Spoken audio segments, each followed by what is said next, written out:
Bonjour tout le monde, j'espère que vous avez passé un joyeux temps des fêtes entouré de vos proches. Si ça n'a pas été le cas, j'espère au moins que vous leur avez donné une dose d'amour à distance vu la situation et que vous pourrez vous reprendre en 2021 durant le temps des fêtes de 2021 pour leur donner une double dose d'amour et d'affection pour leur montrer à quel point vous les aimez. Donc j'espère que votre temps des fêtes a été bien malgré tout et que vous avez pu recharger un peu vos batteries pour faire face à 2021 en espérant que l'année soit bien meilleure que 2020. Évidemment, ça risque de pas être très difficile et on va souhaiter que ça soit le cas. Donc, d'ailleurs, je vais vous souhaiter à vous et à vos proches une excellente année 2021. Je vous souhaite que le meilleur. Je souhaite que ce soit santé, travail, argent, amour, peu importe ce que vous voulez, je vous le souhaite, vous le méritez, vous êtes des gens exceptionnels, je vous adore, même si en 2020, j'ai pas eu la chance de vous le montrer tant que ça parce que j'ai pas fait énormément de vidéos sur ma chaîne YouTube. Il y a plusieurs d'entre vous qui m'ont écrit d'ailleurs à ce sujet, que ce soit par rapport à Occupation Double, Big Brother. Il y a eu Amazing Race aussi, les gens m'en ont parlé. Les gens m'en ont parlé aussi sur ma chaîne de Twitch qui, elle, est toujours à l'œuvre, donc que j'ai pas arrêté. Donc, je suis en direct. En tout cas, là, jusqu'à maintenant, j'étais en direct quasiment tous les jours. Mais à partir du début 2021, donc à partir de dimanche le 4, le 4 janvier, je vais être en ondes seulement 2 soirs semaine pour essayer de m'occuper de d'autres projets. Donc ça va être le dimanche et le mercredi soir à partir de 18h. Je vais faire des streams. Donc si vous voulez venir jaser, gâtez-vous, il n'y a pas de problème, ça va me faire plaisir. Donc, je voulais prendre un moment aussi pour remercier tous les gens qui ont travaillé durant 2020 à rendre la société moins pire, on va le dire comme ça, meilleure dans la situation. Donc, un gros merci à tous les gens qui sont dans le domaine de la santé, que ce soit les infirmiers, docteurs, les préposés, dans les CHSLD, des choses comme ça. Donc, hôpitaux, CHSLD, un gros merci. Je pense qu'il y a beaucoup d'amour du public qui va vers vous cette année.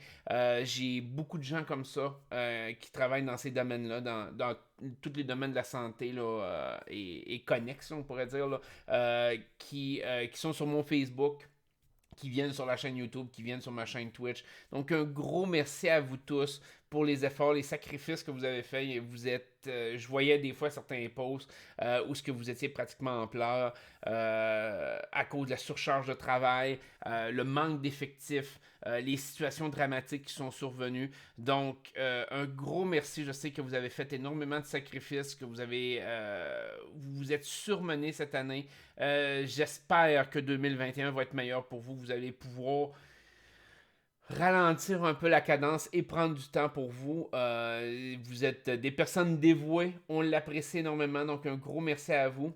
Mais je tiens aussi à remercier d'autres domaines qui sont peut-être moins populaires à remercier. Je pense qu'entre autres aux camionneurs, donc des gens exceptionnels qui durant la pandémie ont travaillé sans relâche quand même pour fournir les produits alors qu'ils on pourrait dire, il conduisait dans l'inconnu. J'ai entendu plusieurs histoires, j'ai lu plusieurs histoires sur mon Facebook d'ailleurs, des gens qui avaient moins d'endroits pour aller manger, entre autres, au tout début du confinement, quand je pense mars-avril, des choses comme ça. L'incertitude des douanes, des gens qui ont eu des diminutions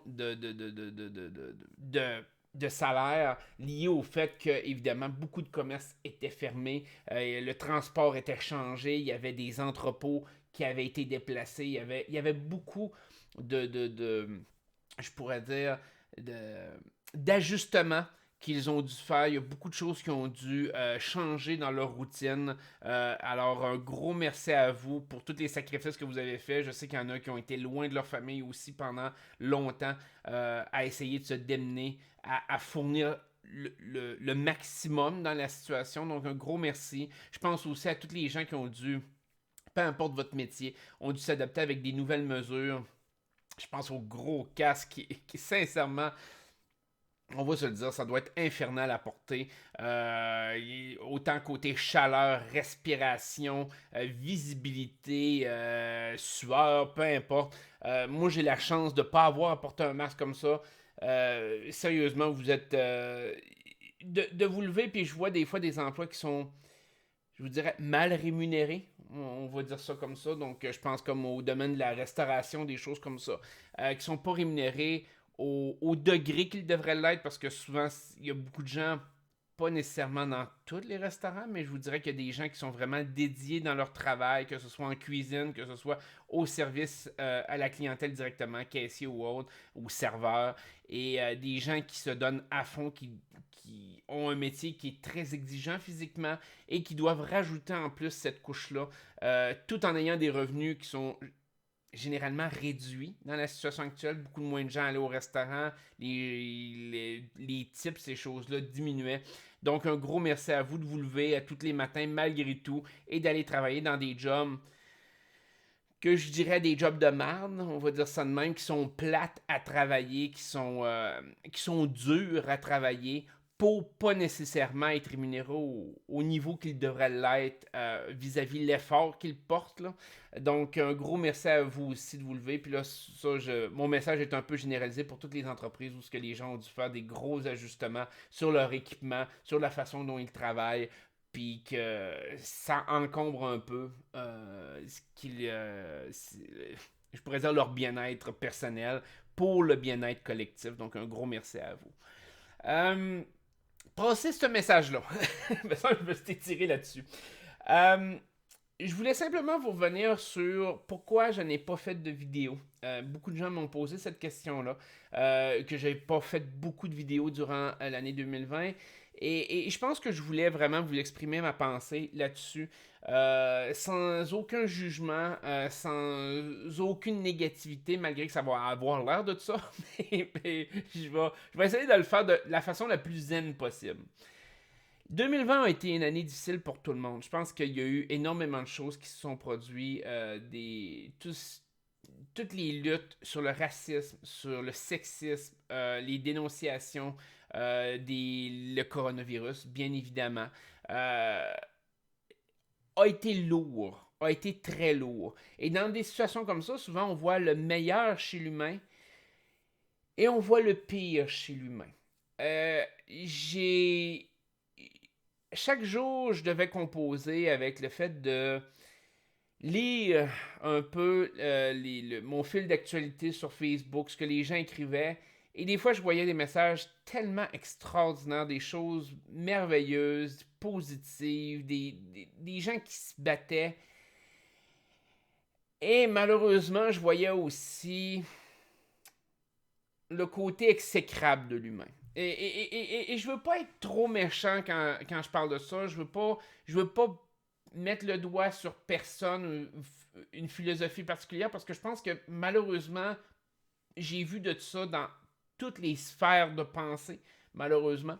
Comment je pourrais dire ça, donc? Pour moi, la Terre a une ressource inestimable. Et cette ressource-là, c'est l'humain. Pour moi, la Terre, sa plus grande ressource, c'est l'humain.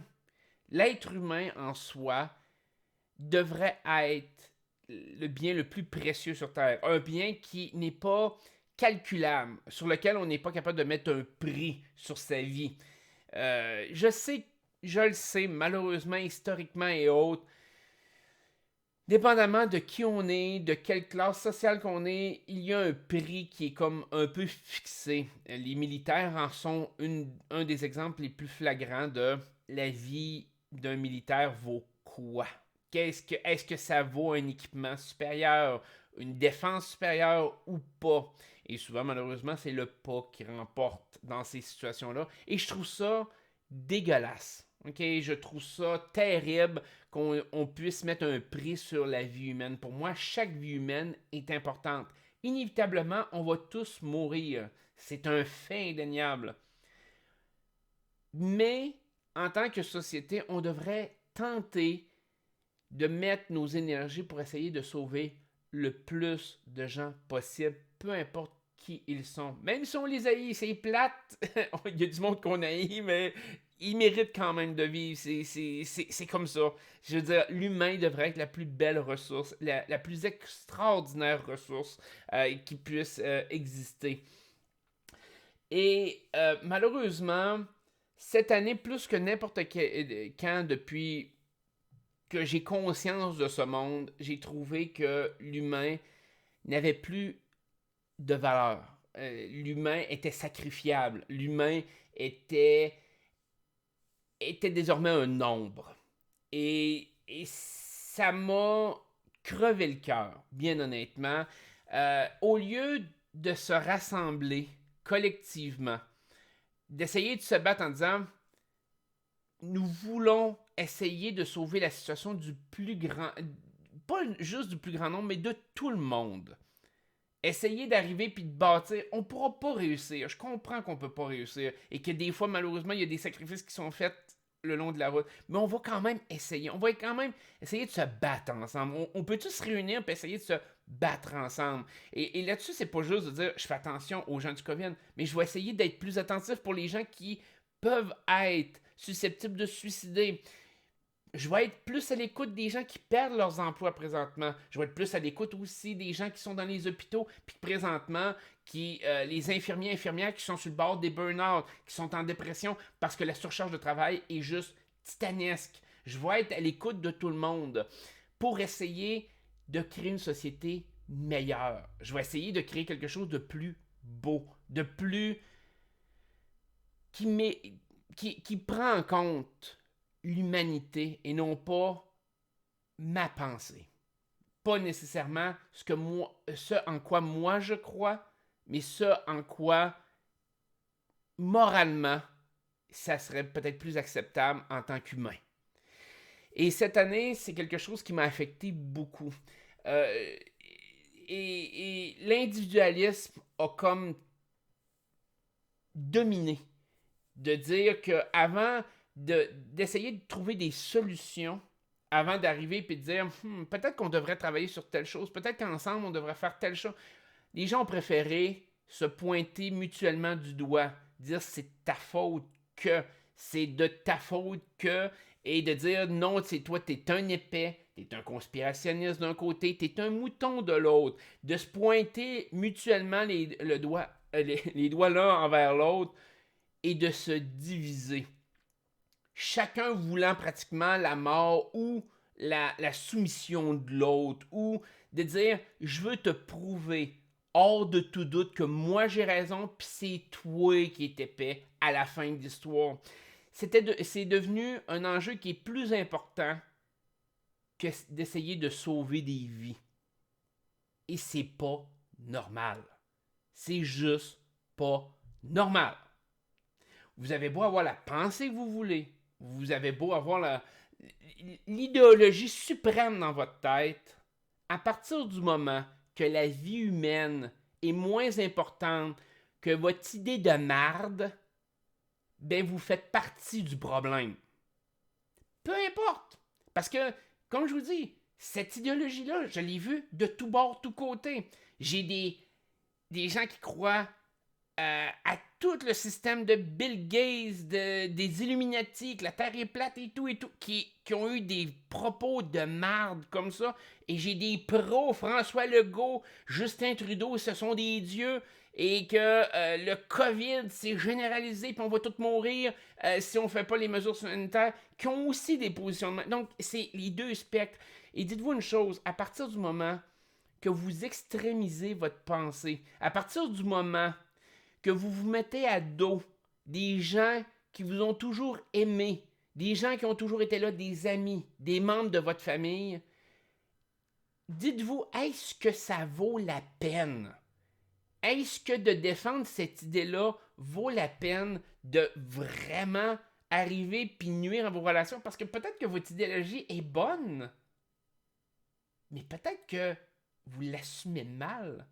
Et moi, j'ai toujours ce concept que je dis aux gens, je dis tout le temps, l'enfer est pavé de bonnes intentions. Je regarde tous les propos qui sont sur mon Facebook ou sur les autres réseaux sociaux, peu importe. Je le sais que les gens qui ne croient pas au COVID sont de bonnes intentions. En tout cas, la plupart. Pourquoi? Ben, je sais que eux, la défense qu'ils ont, c'est la liberté. Ils veulent pas que les gens vivent sous une dictature. Ils veulent pas l'asservissement de l'humanité. Ils veulent avoir une société libre, une société où les gens vont bien aller, où ce que de grandes corporations ne nous contrôleront pas, ne créeront pas des situations merdiques contre nous, comme on a déjà connu avec d'autres compagnies comme les compagnies de tabac ou des choses comme Monsanto ou autres, des choses qui ont été déjà prouvées au fil du temps. Pour eux, leur combat est légitime et je comprends ce combat-là. Mais est-ce que vous le faites de la bonne façon? De l'autre côté, on va prendre exactement la même chose. Des gens qui veulent arriver puis mettre énormément d'énergie sur le COVID, qui disent que le COVID, il faut faire tout ce que le gouvernement nous dit, sans remettre rien en question. Je comprends pourquoi ils le font. Parce que dans leur pensée, c'est de dire, on veut sauver le plus d'humains possible. Si on n'arrête pas la propagation du virus, on ne sait pas combien de gens peuvent mourir de ça. Ça va peut-être être nos proches, ça va peut-être être des enfants, ça va peut-être... On ne le sait pas. Présentement, les statistiques sont pour les personnes âgées, mais ils ne méritent pas plus de mourir pour ça. Et eux veulent sauver le plus de gens possible. Donc, des deux côtés, c'est des bonnes intentions. Mais l'enfer est pavé de bonnes intentions. Ce n'est pas parce que l'intention est bonne que la façon de le faire ou la logique derrière l'est pour autant. Et à partir du moment que la personne n'est pas capable de remettre en doute la pensée qu'elle a, malheureusement, elle est devenue une extrémiste de sa pensée, que ce soit d'un côté, que ce soit de l'autre. Il faut être capable de s'arrêter et de dire, est-ce que ce que je défends est logique? Est-ce que c'est bénéfique? Est-ce que c'est quelque chose qui est bon pour l'humanité? Et malheureusement, quand vous n'êtes plus capable de remettre en doute, parce que tous les systèmes de pensée ont leurs lacunes, tous les systèmes de pensée ont des choses qui sont fausses à l'intérieur. Et il y a des profiteurs dans chaque idéologie. Il y a des gens des fois qui parlent de socialisme, capitaliste et qui disent « Oh mon Dieu, il y a des profiteurs dans le capitalisme, il faut aller vraiment vers le socialisme » ou l'inverse. Le socialisme, il y a des profiteurs dans le socialisme, il faut aller vers le capitalisme. La réalité, c'est qu'il y a des profiteurs partout. Il y a des crosseurs partout. Et si vous êtes incapable de le voir face à votre philosophie, malheureusement, peu importe la philosophie que vous adoptez, vous êtes systématiquement dans le champ. Si vous y croyez en étant une sorte de fanatisme, vous êtes dans le champ. Vous avez été brainwashé. Les gens qui ne croient pas au COVID vont dire que les gens qui y croient ont été brainwashés par TVA, par Justin Trudeau, par Radio-Canada. Mais ultimement, si aveuglément vous écoutez simplement une seule partie de la pensée, de la vision globale, peu importe quelle est cette vision-là, que vous ayez écouté juste TVA, que vous aviez écouté juste Cossette et compagnie, vous avez été brainwashé, tout simplement. Et donc, vous devriez revenir à la source même, l'enjeu principal qui est l'humain. Est-ce que ce que vous faites est bon pour l'humanité? Pas selon votre perspective, mais selon la perspective de l'humanité. Et je pense qu'à partir du moment que vous vous mettez des gens en dos, c'est que soit votre philosophie est vraiment dérivée hors de la traque, soit que vous l'appliquez très mal. Et tout ce problème-là que je vous exprime depuis peut-être 10 minutes, je m'excuse, fait en sorte que cette année, ça a été lourd pour moi. Je regardais ces messages-là, des messages qui étaient ultra contradictoires. Moi, je voyais mon fil d'actualité, puis je voyais des gens qui étaient auprès d'une personne qui était en train de... auprès. Pas dans la majorité des situations, mais je veux dire, qui était en deuil d'une personne du COVID ou qui avait un proche qui allait mourir du COVID, avec un post en dessous qui disait que le COVID s'était inventé de toutes pièces, que ça n'existait pas. Et ensuite de ça, j'avais quelqu'un qui disait qu'elle ne connaissait pas personne qui avait le COVID, mais qu'il fallait écouter Legault aveuglément. Et c'était du n'importe quoi. Et moi, au final, qu'est-ce que j'ai fait? J'ai comme dit... Faire des vidéos de télé-réalité alors qu'il y a des enjeux de société comme ça qui se déroulent. Je savoir, j'étais pas capable. J'étais pas capable de trouver cette motivation-là. Ce que je voyais sur mon Facebook me démotivait au plus haut point. Ben honnêtement, ça me minait le moral d'essayer de trouver absolument le responsable qui était à blâmer, d'essayer vraiment de faire une guerre entre c'est qui l'épais dans l'histoire, non c'est pas moi c'est toi, non c'est pas moi c'est toi. J'ai eu un décrochement pratiquement total des réseaux sociaux. Mis à part peut-être Twitch. Puis pour plusieurs, vous le savez peut-être, sur Facebook, il y a un paquet de messages que j'ai pas répondu encore. Mais je les ai tous! Je vais vous répondre, je vous le garantis. C'est une promesse que je me suis faite. Mais j'étais pas capable. J'ai tombé sur plusieurs messages qui me parlaient du COVID. Quelle est ta position? Tu penses-tu de... Je me suis fait offrir peut-être 10 fois d'être un porte-parole pro-vaccin COVID et tout. Et je me suis fait demander à peu près une dizaine de fois d'être un porte-parole contre le COVID, que c'est la faute de Bill Gates, de ci, de ça, et que je devais... Et je suis comme, my God, c'est-tu si important que ça? On peut-tu arriver puis simplement se soucier de l'humain là-dedans? On peut-tu essayer de sauver le plus de vies possible? Puis les guerres idéologiques de merde actuelles, on est-tu capable de mettre ça de côté? Je veux dire, on est-tu capable d'essayer d'aider les gens proches de nous qui peuvent avoir justement des idées suicidaires parce qu'ils ont perdu leur travail, parce qu'ils vivent des situations de merde, parce qu'ils peuvent plus voir la personne qu'ils aiment, parce qu'elle habite dans une autre région qui est jaune ou orange ou n'importe quoi. On peut-tu être là pour ces personnes-là? On peut-tu se soucier et dire aux gens qui sont en train de perdre un proche, qui sont pas capables d'aller voir à l'hôpital, de lui donner notre soutien, de leur souhaiter nos sympathies sans lui dire que ce qu'ils disent sur le Facebook, c'est faux. On peut-tu penser à l'humain? On peut-tu essayer de s'entraider? On peut-tu arriver puis agir humainement? Ou vous avez absolument besoin d'avoir raison? Avez-vous vraiment besoin de faire valoir ce point-là à tout prix? Puis c'est ça qui m'a miné. J'ai pas été capable de faire des vidéos sur YouTube pour ça. J'avais pas la tête à ça.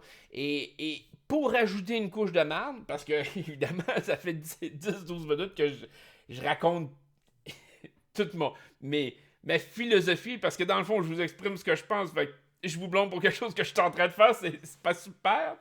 Mais je suis comptable de métier et je voyais jour après jour des gens qui essayaient de profiter du système, essayaient de profiter de la PCU, essayaient de profiter des prêts aux entreprises, essayaient de profiter des subventions salariales, des grosseurs qui faisaient comme moi je vais bénéficier de tout ça, moi je vais aller chercher l'argent, même si j'en ai pas besoin. Je me suis ostiné des fois pendant des heures avec des gens disant tu y as pas droit, tu vas te le faire réclamer, je vais m'essayer pareil. Et ça me... Comme je vous dis, cette année, j'ai vu le plus beau chez l'humain et j'ai vu le plus médiocre chez l'humain. Et malheureusement, en 2020, le médiocre a remporté la manche. Et j'espère qu'en 2021, le plus beau, le plus extraordinaire va remporter. J'espère que ça va être les gens qui travaillent d'arrache-pied pour remettre la société sur les rails qui vont réussir. Et qu'au moins on ait quelque chose de positif dans notre vie. J'espère qu'en tant qu'humain, on va prendre conscience de l'importance des autres, des proches, des gens qu'on aime, qu'on va essayer de s'investir davantage pour leur montrer qu'on les aime, qu'on va avoir cette vision-là de dire on est important en tant que société. Et quand la société va mal, on devrait se regrouper et non se diviser. Alors même si vous avez écrit de la merde cette année, même si votre philosophie ne fit pas avec la mienne, même si je vous ai critiqué dans les 10 dernières minutes, je vais vous dire, je vous aime pareil. OK? Je vous souhaite le meilleur pareil. Et peu importe votre philosophie, j'espère juste que peu importe ce qui arrive, que l'humain en soi grandit. Que l'humanité en soi devienne meilleure. OK? Je m'en fous de la philosophie qui va remporter ou qui devrait être la meilleure ou peu importe. Je veux juste que l'humain aille bien. J'espère juste que l'humanité en soi devienne quelque chose de plus grand que juste de l'individualisme pur. Et si je sais que c'est difficile, même moi j'ai de la difficulté. Fait que je parle de quelque chose que même moi j'ai de la difficulté à mettre en application. C'est une de mes faiblesses. J'essaie de trouver quand même cette marge, d'essayer de le faire. C'est pas facile. Et je le sais que la majorité des gens sont persuadés que leur philosophie, leur mentalité est la bonne. Parce que fondamentalement, la majorité des mentalités que j'ai vues sur mon Facebook sont des mentalités basées sur quelque chose de bien. Peu importe, même quand ils se contredisent, c'est généralement dans une bonne intention. Mais cette bonne intention n'est pas tout. C'est le résultat aussi, le raisonnement derrière, la logique de ce qui se passe. Et je pense que quand il n'y a pas de demi-mesure, quand on voit toutes les situations en noir ou blanc, on passe à côté du fait qu'entre les deux, il y a énormément de gris et que souvent la réponse se trouve dans le gris et donc nécessairement on est dans le champ. Alors, suite à toutes ces paroles plus philosophiques, politiques, critiques, maintenant vous savez un peu pourquoi j'ai j'ai agi comme tel en 2020. J'espère en tout cas que vous le comprenez un peu mieux. J'espère que vous m'en voudrez pas, que vous m'en voudrez pas non plus pour mes propos aujourd'hui. Je les pense, je les sens comme ça, je vous l'ai dit, je m'en cache pas. J'ai toujours été super honnête envers vous. Depuis le Story 4, ça va continuer comme ça. Et c'est fait encore là de bonne intention. Fait que, donc, pour 2021, par contre, comme je vous disais, même si 2020 a été une année de merde, je pense qu'il faut se retrousser les manches et essayer de faire individuellement et collectivement quelque chose de mieux. Alors, je vais essayer de faire des vidéos, de vous ramener un peu ma chaîne à l'avant-plan, vous faire des vidéos de façon plus continue sur la télé-réalité qui s'en vient. Peut-être faire d'autres choses, ça fait des années que j'en parle. Moi, peut-être me pousser dans le cul, me donner un grand coup de pied dans le cul, faire comme, ouais, ben, si tu veux critiquer les autres, faudrait peut-être que tu commences par toi-même. Fait que, et d'essayer de rendre ça plus vivant et de vous lire surtout parce que c'est ça qui me fait toujours le plus plaisir. Même quand vous me critiquez, même quand vous m'envoyez chier, ça me fait vraiment plaisir de vous lire. que le pire, c'est quand les gens m'envoient chier sur ma chaîne, ça me fait toujours sourire. Fait que vous pouvez continuer, il n'y a pas de problème, ça me fait plaisir.